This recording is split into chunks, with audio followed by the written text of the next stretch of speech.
Ada. Saya dulu ya. Ana, Kamar mandi. aku Nabila, Aliro. Devi Rahmasari. Nggak masuk. Berarti nggak usah lagi dua ya. Satu Iya. satu tanpa keterangan, satunya izin. Izin. Anak-anak, hari ini kita akan mempelajari materi tentang teks negosiasi.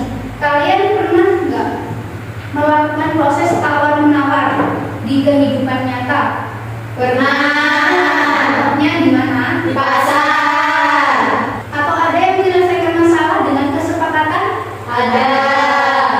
Nah, itu semua termasuk ke dalam teks atau proses negosiasi.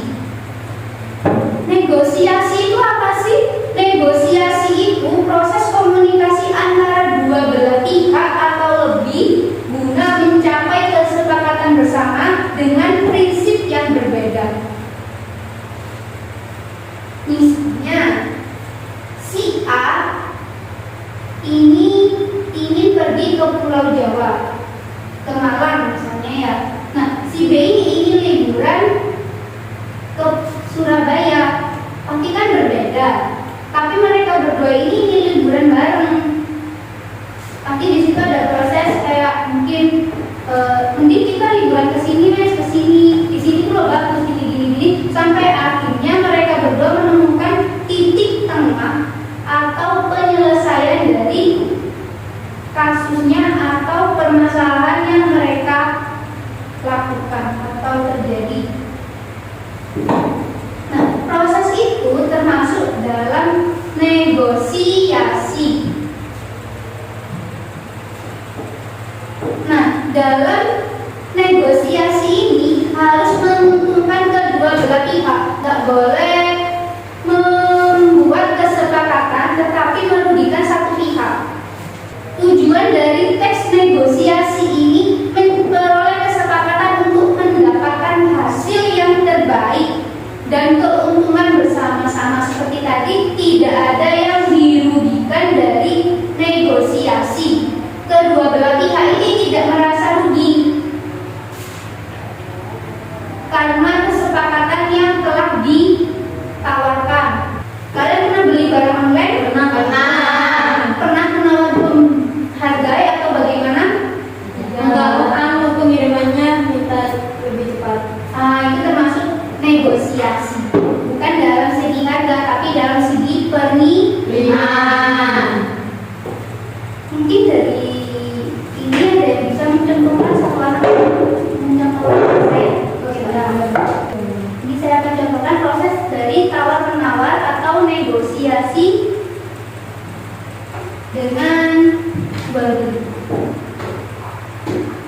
Mbak, saya mencari video potongan kulit, apakah ada? Ada, Mbak. Berapa ya Mbak harganya?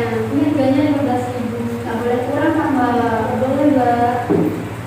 13.000 weh. Boleh, soalnya ini saya impor dari luar negeri. Gimana ya Mbak? 14.000 please.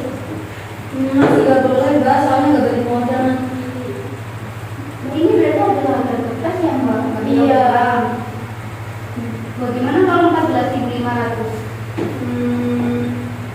Beda deh Mbak, nggak apa-apa kalau 14.500. Bisa beli ya Mbak? Ya Mbak. Dari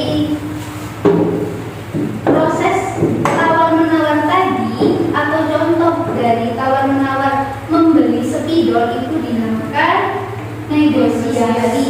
Nah, itu juga tidak boleh memberatkan antara penjual dan pembeli kayak tadi.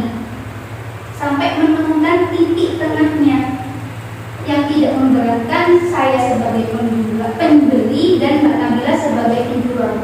Adapun unsur kebahasan teks negosiasi ini ada pro, nomina atau kata ganti. Kata ganti itu misalnya ini.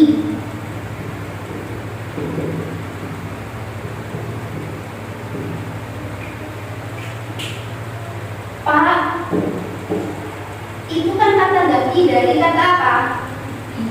Dia laki-laki. Ibu adalah kata ganti dari kata nah, ini disebut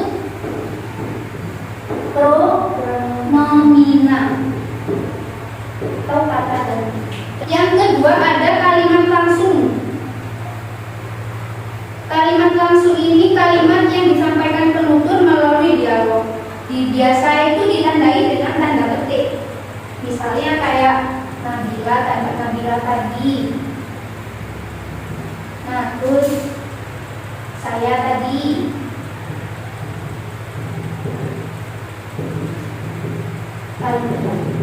Nah, ini dinamakan kalimat langsung. Dari sini paham? Paham. Kalau kalimat tidak langsung itu biasanya kita gini, yang bilang mengatakan bahwa Nabila menawarkan harga dengan harga lain, berarti kan tidak ada unsur topik komunikasi, cuma teks deskriptif. Baik, karena waktunya sudah habis, minggu depan kita akan mempelajari tentang menulis teks negosiasi dalam bentuk naratif. Sebelum kita mengakhiri pelajaran hari ini, lihat dulu samping kanan dan kiri apakah ada sampah. Tolong untuk wakil ketua kelas ini berdoa. Sebelum kita pulang, marilah kita berdoa. Berdoa mulai. Berdoa selesai. Assalamualaikum warahmatullahi wabarakatuh.